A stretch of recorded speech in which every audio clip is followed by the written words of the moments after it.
अस्सलाम वालेकुम दोस्तों, मेरा नाम है अली उमर सर हमेशा की नाम जूता दाऊद और आप देख रहे हैं इस वक्त क्रिकेट अवर अली शो को देखना है। दूसरा आप बात करने जा रहे हैं, बात करेंगे जी आज आपके साथ टॉप क्रिकेट न्यूज का सेगमेंट है, आप उसको शेयर करेंगे। नंबर 1 पे आप बात करने जा रहे हैं, जो हमारे पास अपडेट आ रही है वो अपडेट जी हमारे पास ये आ रही है कि ओपनिंग सेरेमनी जो है वो रंगारंग तकरीब हो रही है कराची में। इस वक्त जो है वो कराची रोशनियों के शहर के अंदर जो है वो रोशनियां फूट रही हैं। क्या कमाल की साहिर अली बग्गा ने जादू लगा दिया। पाकिस्तान जिंदाबाद जिंदाबाद। तो ये वाला गाना जो है साहिर अली बग्गा जो है वहां गा रहे हैं। जरा इस पे बात करेंगे जी हारिस रऊफ की जगह जो आकिब जावेद को मिली है एंट्री टीम में। क्या कल हो सकता है, आकिब जावेद का क्या बनेगा, इस सवाल से ही बात करेंगे। तो अगर आप हमारे चैनल पर नए और पहली बार चैनल को भी सब्सक्राइब करें और साथ ही बेल ना भूलिएगा। तो बात का आगाज करते हैं नंबर 1 खबर के साथ जो हमारे पास आ रही है। तो जो नंबर 1 खबर आ रही है हमारे पास वो यही आ रही है कि अगर आप ओपनिंग सेरेमनी की बात कर लें तो कराची में इस वक्त जो है वो ओपनिंग सेरेमनी जारी है। सही हल्ला गुल्ला जो है कराची में हो रहा है। कराची बॉयज भी बड़ी तादाद में, बड़ी मिकदार में जो इस वक्त जो ग्राउंड में मौजूद है और सही इस कॉन्सर्ट को जो एंजॉय कर रहे हैं भाईजान। बिल्कुल जी, साहिर अली बग्गा ने ओपनिंग सेरेमनी जो आपकी कराची का इंटरनेशनल स्टेडियम है वहां बताएंगे। हाँ जी, वहां पर उन्होंने मेला लूट लिया भाई। साहिर अली बग्गा, अली जफर और कमाल करके दिखा दिया। और जिस तरह की सेरेमनी रही है, हमने देखा कि जो फायरवर्क्स थे इवन वो लाहौर में भी ऐसे नहीं थे। कमाल किस्म का फायरवर्क्स था, फिर लाइट शो था, कमाल हो गया भाई। बहुत ही मजेदार किस्म की सेरेमनी रखी गई है। पहले लाहौर ने मेला लूटा था और अब हमने देखा कि कराची के बिलखसूस जो फैंस थे अली साहब, उनका भी जोश काबिले दीद था। जिस तरह से वो एग्रेसिव थे और ऐसा लग रहा है कि कराची पूरी तरीके से चैंपियंस ट्रॉफी के लिए तैयार है, क्योंकि स्टार्ट भी कराची ने लेना। और अली बड़ी इंपॉर्टेंट जो चीज थी वो कराची का जो नेशनल स्टेडियम है उसके बाहर भी हमने देखा कि चैंपियंस ट्रॉफी के जो बैनर्स हैं, जो बोर्ड्स हैं वो लगा दिए गए हैं। कप्तानों की जो तस्वीर है वो लगा दी गई है। बहुत ही कमाल किस्म का कराची पूरी तरीके से चैंपियंस ट्रॉफी को वेलकम करने के लिए तैयार नजर आ रहा है। नहीं बिल्कुल जी, कराची रेडियो बॉयज हैं वो भी रेडी हैं। जिस तरह से आज वो कचा कच जो है स्टेडियम के अंदर आए हैं, बड़ी तादाद में जो वो स्टेडियम के अंदर जो है पहुंचे हैं, बड़ा अच्छा लग रहा है। ये ट्रेंड जिस तरह से सेट हो रहे हैं कि लाहौर का पहले इफ्तिताह हुआ, पूरा लाहौर का स्टेडियम भरा, फिर कराची का इफ्तिताह हुआ, कराची के बॉयज जो है बड़ी तादाद में वहां पहुंचे। चेयरमैन मोहसिन नकवी जो है वो वहां पर जो है पहुंचे हैं कराची के स्टेडियम में। जिस तरह से उन्होंने भी स्पीड पकड़ी हुई है, कभी कराची, कभी टिक्के बन रहे हैं, बारबेक्यू बन रहा है। 700 से ज्यादा, 800 से ज्यादा जो लेबर से आज मोहसिन नकवी ने उनके साथ लंच किया और टिक्का पार्टी थी आज कराची में। और बड़ी मजेदार किस्म की जो है वो खाने भी पेश किए गए जितने लेबर से। जिस तरह से लाहौर में 2000 लेबर्स को खाना उनके साथ लंच किया गया था, तो आज कराची के लेबर्स के साथ किया गया। जाकर उनकी तमाम जो पाकिस्तान का चैंपियंस ट्रॉफी का और जो ट्रांजिशन सीरीज का स्क्वाड है उससे भी उनकी मुलाकात हुई। और ये बड़ी अच्छी बात है जिस तरह से चैंपियंस ट्रॉफी, क्योंकि पाकिस्तान इतने अरसे के बाद होस्ट कर रहा है, 3 सेरेमनीज पाकिस्तान क्रिकेट बोर्ड ने रखी हैं। पहली लाहौर में रखी और हमने देखा कि पूरी दुनिया में वो मैसेज गया। जिस तरह से हाइप पकड़ी हुई थी उस सेरेमनी की फुटेज पूरी दुनिया में चली, वो एक दुनिया भर को एक बड़ा जबरदस्त मैसेज दिया कि पाकिस्तान 1996 के बाद अब आईसीसी इवेंट होस्ट कर रहा है और पाकिस्तान तरसा हुआ था। यहाँ के फैंस, यहाँ के क्रिकेट फैंस तरसे हुए थे क्रिकेट देखने को, बिलखसूस जो एक बड़ा इवेंट होता है। और जिस तरह से कॉन्सर्ट हुआ, आतिशबाजी हुई, जिस तरह से लाइट शो हुआ, एंथम्स बजे, सिंगर्स ने परफॉर्मेंसेस दिखाई, वो सब कुछ लाजवाब था। और आज वही चीज हमने देखी कि ऑफिशियल तौर पर जो नेशनल स्टेडियम कराची का है उसका नया जो आप कह लो कि नया लुक है। जाहिर है ये वैसा तो नहीं बना एज कंपैरिजन जैसे आप लाहौर की बात करते हो, लेकिन इसमें काफी रेनोवेशन हुई, काफी पैसा लगा। अभी इसके 2 फेज हैं। एक फेज ये कंप्लीट हो चुका है, नेक्स्ट फेज में कराची में दोबारा से काम होगा। चैंपियंस ट्रॉफी के ठीक बाद कराची का जो नेशनल स्टेडियम है इस पे और काम किया जाएगा, क्योंकि अभी इसमें फ्लॉस हैं, छोटे मोटे हैं, उस पे और काम किया जाएगा। ग्रिल्स यहाँ पे लगी हुई हैं, अभी इनको खत्म किया जाएगा नेक्स्ट फेज में। फिर जैसे वसीम अकरम इंक्लोयर है उसकी जो स्क्रीन इंस्टॉल की गई है वो उसके बिल्कुल फ्रंट पे कर दी गई है, तो वो भी थोड़ा सा चेंज होगा। उसको बैक पे रखा जाएगा ताकि जो विजुअल है वो बिल्कुल क्लियर हो। तो ये छोटी मोटी चीजें अभी कराची में बहुत काम होगा बाकी, लेकिन वो चैंपियंस ट्रॉफी के बाद होगा। लेकिन अभी हमने देखा कि जिस तरह से आज मेला लूटा, सेरेमनी हुई, एकदम से हाइप पकड़ गया। और अभी एक सेरेमनी और भी होनी है जो 16 तारीख को लाहौर में है। वो एक्चुअली आईसीसी चैंपियंस ट्रॉफी की सेरेमनी होगी जहां पर आईसीसी के ऑफिशियल्स और बड़े बड़े ओहदेदार भी शिरकत करेंगे। नहीं बिल्कुल आप सही कह रहे हैं कि अभी एक और जो है वो सेरेमनी होनी है और शानदार सेरेमनीज का जो सिलसिला है वो पूरे पाकिस्तान में जो वो अरूजों से अपने जो है जारी है और लोग भी टिकट्स जो है बड़ी तादाद में खरीद रहे हैं। पाकिस्तान ने भी अपना जो मैच न्यूजीलैंड के साथ खेलना है सोल्ड आउट उसके है। टिकट भी गए। लोग ब्लैक में इवन खबरें हमारे पास आ रही हैं कि लोग ब्लैक में टिकट्स खरीदने को तैयार हैं, लेकिन टिकट्स अवेलेबल ही नहीं है, टिकट्स मिल ही नहीं रहे हैं। तो अब लोग हमें भी मैसेज कर रहे होते हैं कि अब आप टिकट्स कीजिए। हमने आपको पहले भी बताया था कि आप टिकट्स ले लीजिए, उस टाइम अवेलेबल थे भी, हम आपको साथ साथ अपडेट कर रहे थे उस टाइम। अब जिन्होंने नहीं लिए हैं, जिन्होंने हमारी बात मान ली थी, उन्होंने ले लिए थे। अब जिन्होंने नहीं लिए वो हमें मैसेज भी कर रहे हैं, बार बार डेली बेस पे मैसेज आते हैं कि भाई अब हमें टिकट्स अरेंज करके दो। तो बड़ा मुश्किल काम है अब, क्योंकि अब तो चीजें बहुत आगे चली गई हैं और अब जिसको टिकट्स लेने थे वो ले चुका है। अब तो ऑलरेडी जो 19 तारीख है पाकिस्तान न्यूजीलैंड का मैच, इसके टिकट्स की बहुत मांग थी, वहां पर पहला मैच भी है, तो अब चीजें बड़ी आगे चली गई। अब मुश्किल, अगर आपने टिकट्स नहीं लिए तो आपको नहीं मिल सकेंगे क्योंकि ऑल सोल्ड आउट है। बिल्कुल।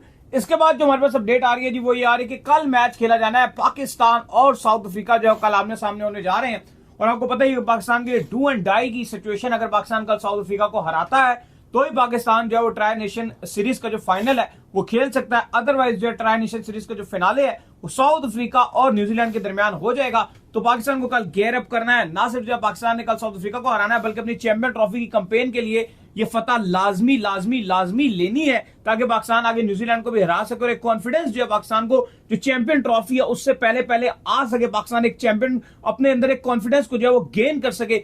इसके हवाले से जो एक तब्दीली भी कर दी गई है। हारिस रऊफ जो है वो आपको पता है कि जो स्क्वाड है उससे उनको आउट कर दिया गया था, उनकी जगह के ऊपर आकिफ जावेद, जिनका हमने बड़ा नाम रिकमेंड किया था कि या तो आप आकिफ जावेद को ले लें या मोहम्मद अली को ले लें। इन दोनों का नाम आपको पता है, हम अपने शोज में लगातार बताई जा रहे हैं कि इन दोनों में से एक बंदे को जो आप सिलेक्ट जरूर कर लें। तो लिहाजा आकिफ जावेद को जो पाकिस्तान क्रिकेट बोर्ड ने जो है टीम के अंदर शामिल कर लिया है। सवाल मेरा दाऊद आपसे यह है कि आकिफ जावेद जिस तरह से टीम में शामिल हो गए हैं, क्या वो कल की प्लेइंग 11 में हिस्सा बन सकते हैं? देखिए, बहुत पॉजिटिव तब्दीली है ये, क्योंकि कल से रेस चल रही थी आपके ट्राई नेशन सीरीज के लिए कि क्या वसीम जूनियर का भी नाम था और आकिफ का भी था और मोहम्मद अली को भी कहीं ना कहीं दूर से कंसीडर किया जा रहा था।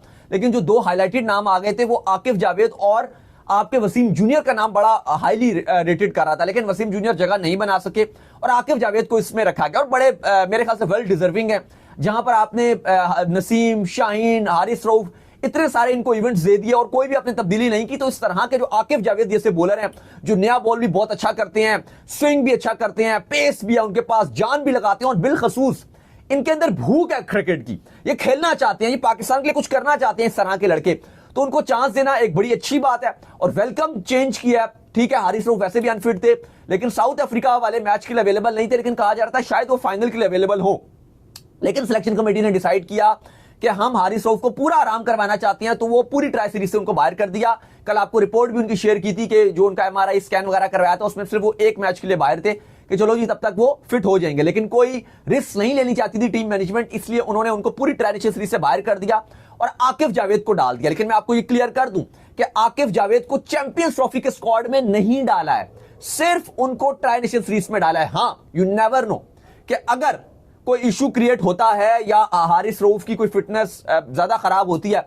और फिर अगर उनको चैंपियंस ट्रॉफी से बाहर होना पड़ता है तो वो फिर अलग बात है, लेकिन फिलहाल अभी ऐसी कोई खबर नहीं है, वो बिल्कुल ठीक है और वो चैंपियंस ट्रॉफी के स्क्वाड में ही रहेंगे। यार वो असल में ना जिस तरह से हारिस को पेन निकला है, ये पेन हारिस को पहले भी निकल चुका है, पसलियों का दर्द है, ये हारिस को पहले भी निकल और बाहर हो चुके हैं और इसकी वजह से हारिस बाहर हो चुके हैं। तो लिहाजा उन्होंने एहतियात बरती है, ये ना हो कि यहाँ पे जोर लगाते लगाते जो इतना पेन निकला है। आपको पता है कि पाकिस्तान ने चैंपियन ट्रॉफी के अंदर टोटल 3 से 4 तो मैच खेलने, 3 मैच खेलने, उसकी बुनियाद के ऊपर ही चौथा मैच मिलेगा। अगर 3 मैच में कुछ हुआ तो वहां पे जोर लगाना एज कंपेयर यहाँ पे बचे 2 मैचों में जोर लगाने से ज्यादा बेहतर है। हाँ बिल्कुल, और अब आकिफ जावेद को टीम में तो डाल दिया, लेकिन अब कल पाकिस्तान का आप कह लो कि करो या मरो वाला हिसाब है, क्योंकि साउथ अफ्रीका के साथ अब आपके लिए सेमीफाइनल बन गया है।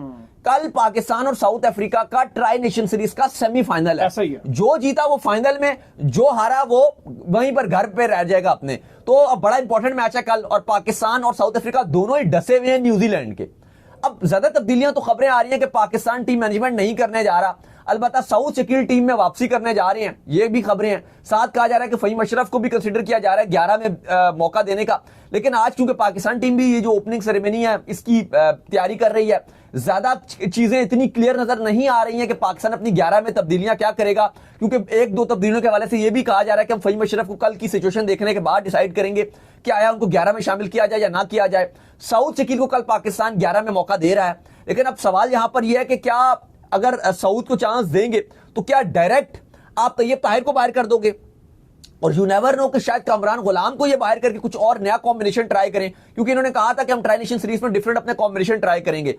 तो ये भी पॉसिबिलिटीज हैं कि सऊद शकील को नंबर 3 पे खिला के 4 पे आपके रिजवान आ जाएं और 5 पे तैयब ताहिर को चांस दे दें, यानी कि तैयब ताहिर को ड्रॉप ना करें, क्योंकि ऐसा भी हालात लग रहे हैं, क्योंकि आज भी हमने देखा तैयब ताहिर प्रॉपर प्रैक्टिस करते हुए नजर आए। तो इसका मतलब ये भी है कि शायद तैयब ताहिर ड्रॉप ना भी हो, क्योंकि वैसे तो जो कल का दिन गुजरा है उसमें तो यही नजर आ रहा था कि साफ साफ कि 2 पाकिस्तान तब्दीलियां करेगा। एक तब्दीली ये होगी कि आप तैयब को बाहर करोगे और सऊद शकील को टीम में डाल दोगे। दूसरी तब्दीली ये करोगे कि हारिस रऊफ अनफिट है तो उनकी जगह आप हसनैन को टीम में डाल दोगे। मतलब बड़ा क्लियर चीजें नजर आ रही थी। लेकिन आज की पिक्चर थोड़ी सी बड़ी मुख्तलिफ नजर आ रही है।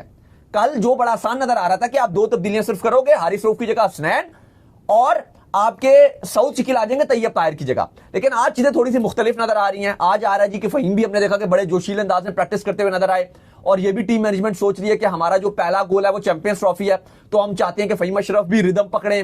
फिर वो ये भी चाहते हैं कि सऊद को हम प्रॉपर चांस दें। कामरान गुलाम को एक मैच मिल गया, शायद बाहर कर दें, वो पहले भी खेलते रहे हैं, तो हम तैयब ताहिर को जो है वो एक ही क्योंकि मैच मिला तो हम चाहते हैं कि वो भी अपना मोमेंटम ले लें। एक्चुअल में देखो कंफ्यूज थोड़ा सा जो है ना वो इन्होंने रखा हुआ है, कॉम्बिनेशन क्लियर नजर नहीं आ रहा। चाह क्या रहे हैं, देखो साउथ को ये टीम में डालना चाह रहे हैं, तैयब ताहिर को भी ये खिलाना चाह रहे हैं, कामरान गुलाम को भी डालना चाह रहे हैं। एक्चुअल सिचुएशन क्या फहीम का भी आ रहा है नाम, वो ये है कि या तो कामरान गुलाम खेलेगा या फिर आपका जो है ना सऊद शकील खेलेगा। अच्छा मैं आपको बताता हूँ हुआ क्या है, या फिर तैयब ताहिर बाहर जाएगा। हाँ, और ये दोनों प्लेइंग असल में ना थोड़ी सी कंफ्यूजन इसलिए थोड़ी सी हो गई है हवाले से, क्योंकि ना आपके जो अब जैसे तब्दील मैं आपको बताता हूँ असल में इशू क्या हो गया। इशू ये हो गया कि आप ये सोच रहे थे कि कामरान गुलाम जो है वो एक सॉलिड प्लेयर हैं, वो रन भी बनाएंगे, वो सब कुछ अच्छा करेंगे, और वो उनकी जगह सीमेंट प्लेस थी। लाइक बाबर हो गए, रिजवान हो गए, फखर हो गए, सलमान अली आगा हो गए, इनकी जो प्लेसेस है वो सीमेंट है। ठीक है, आप एक बड़ा इवेंट खेलने जाते हो तो इस तरह आपकी ये प्लेयर्स जो पोती हैं आप पक्का समझते हो कि इनको तो तब्दील नहीं करेंगे।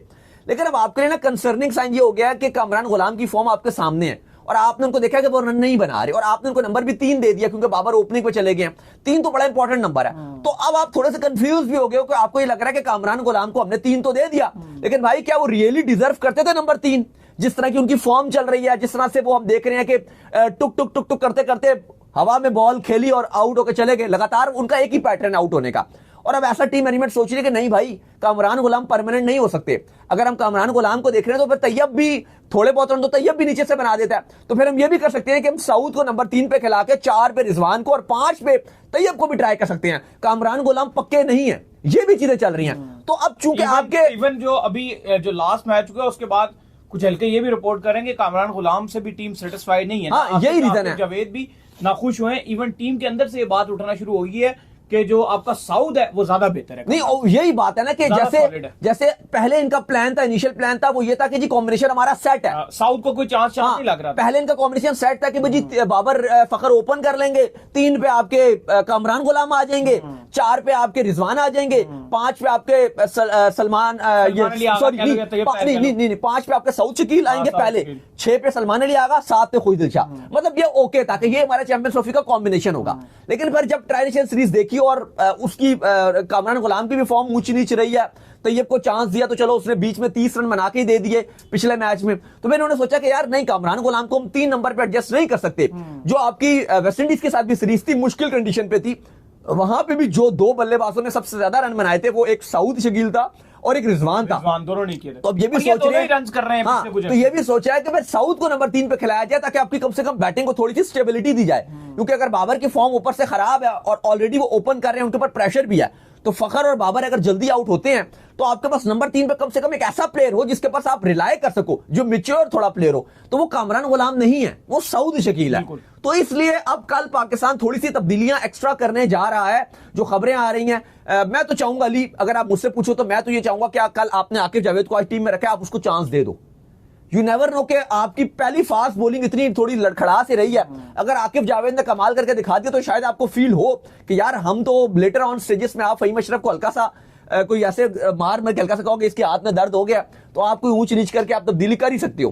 बिल्कुल जी, मैं समझूंगा आकिब जावेद को आप चांस दो। चलें, उम्मीद करते हैं आज हमारा शो आपको आएगा पसंद आया। वीडियो को लाइक कीजिए, हमारे चैनल को सब्सक्राइब कीजिए, साथ ही बेल आइकन को जाइए, एक और काम कर लीजिए और वही कर लीजिए इंस्टाग्राम पर आप जाइए, फॉलो कीजिए। इंस्टाग्राम पे मुझे फॉलो कर लीजिए, वहां पे मैं मौजूद हूं, दाऊद क्रिकेट के नाम से। अगर आपको कोई सवाल है तो भेजिएगा और इनको भी फॉलो कीजिए। मुझे फॉलो कीजिए, मैं ऑफिशियल के नाम से डिस्क्रिप्शन में मौजूद है, जाइए फॉलो कीजिए। नेक्स्ट वीडियो में अल्लाह हाफिज।